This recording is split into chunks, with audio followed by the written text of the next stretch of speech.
एक तरफ सपा परिवार, दूसरी तरफ पूरी सरकार। रामपुर में माहौल टाइट तो मैनपुरी में जबरदस्त फाइट। नमस्कार दोस्तों, मेरा नाम है ख्याति पुष्करना और आप देख रहे हैं ट्रिगर न्यूज। लोकसभा चुनाव से पहले एक बार फिर यूपी में उपचुनाव हो रहा है। इनमें मैनपुरी की लोकसभा सीट पर हो रहा है उपचुनाव काफी अहम है। जहां समाजवादी पार्टी के लिए ये प्रतिष्ठा वाली सीट है, तो वहीं बीजेपी 24 के पहले इस सीट पर जीत हासिल कर जनता के बीच एक संदेश देने की कोशिश में जुटी है। एक तरफ मैनपुरी सीट पर जहां पूरी समाजवादी परिवार प्रचार में जुटा है, वहीं बीजेपी ने सरकार के तमाम मंत्रियों की ड्यूटी मैनपुरी में लगाई है। रामपुर और खतौली में विधानसभा सीट पर उपचुनाव हो रहा है, जबकि मैनपुरी में लोकसभा सीट पर उपचुनाव के लिए 5 दिसंबर को वोट डाले जाएंगे। ये सीट मुलायम सिंह यादव के निधन के बाद खाली हुई है, इसलिए सपा की प्रतिष्ठा से जुड़ी सीट मानी जा रही है। सपा ने यहाँ दिलीप यादव को चुनाव मैदान में उतारा है, तो समाजवादी ने कुनबा एक बार फिर साथ नजर आ रहा है। एक तरफ समाजवादी परिवार प्रचार में जुटा है। प्रचार की कमान खुद अखिलेश यादव ने संभाली है। प्रोफेसर राम गोपाल यादव, धर्मेंद्र यादव, तेज प्रताप यादव, अंशुल यादव और अब शिवपाल यादव के साथ आदित्य यादव समेत पूरा परिवार जहां जोरदार प्रचार में जुटा है, वहीं बीजेपी ने भी मैनपुरी चुनाव के लिए अपनी खास रणनीति तैयार की है। ये रणनीति कुछ ऐसी है कि परिवार को टक्कर देने के लिए पूरी सरकार जल्द मैनपुरी में नजर आने वाली है। खुद मुख्यमंत्री इस सीट पर जाकर प्रचार करेंगे। दोनों उप मुख्यमंत्री भी यहाँ पर प्रचार में जुटेंगे, जबकि प्रदेश अध्यक्ष भूपेंद्र चौधरी और महामंत्री संगठन धर्मपाल सैनी 20 नवंबर के बाद मैनपुरी में ही डेरा डालेंगे। उसमें मैनपुरी में केंद्रीय मंत्री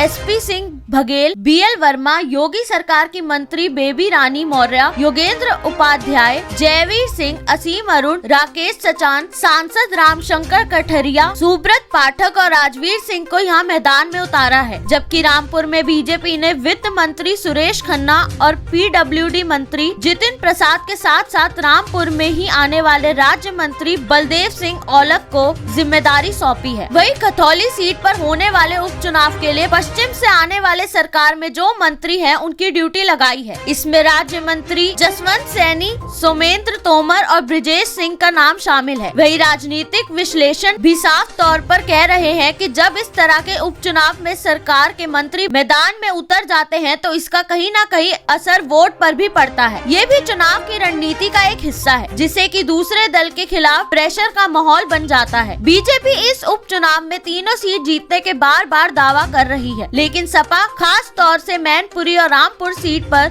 पूरी ताकत के साथ जुट गई है, क्योंकि ये दोनों ही सीट उसके पास ही थी। वही खतौली के RLD ने अपना उम्मीदवार उतारा है। जिस तरह से बीजेपी ने वहाँ मंत्रियों सांसदों की फौज उतार दी, उस पर बीजेपी के नेता कह रहे हैं कि बीजेपी के कार्यकर्ता हैं। इस साल मार्च में हुई विधानसभा चुनाव के बाद यूपी में अब तक 3 उपचुनाव हो चुके हैं और 3 सीटों पर बीजेपी ने जीत हासिल की। इसमें सपा का गढ़ माने जाने वाले आजमगढ़ और रामपुर के उपचुनाव भी शामिल है। बीजेपी इसी को आधार बनाकर अब जो उपचुनाव हो रहे हैं, उसमें भी अपनी सीट का दावा कर रही है। लेकिन मैनपुरी सीट पर चुनाव मुलायम सिंह यादव के निधन के बाद हो रहा है। ऐसे में महत्वपूर्ण हो जाता है कि वहाँ के लोगों की सिंपैथी नेताजी के साथ जरूर होगी, लेकिन लोकतंत्र में जनता ही जनार्दन है और 5 दिसंबर को वह EVM में कौन सा बटन दबाएगी, ये काफी महत्वपूर्ण होगा। तो आपका इस पर क्या विचार है, हमें बताइए हमारे कमेंट सेक्शन में। सब्सक्राइब कर लीजिए हमारा चैनल ट्रिगर न्यूज। धन्यवाद।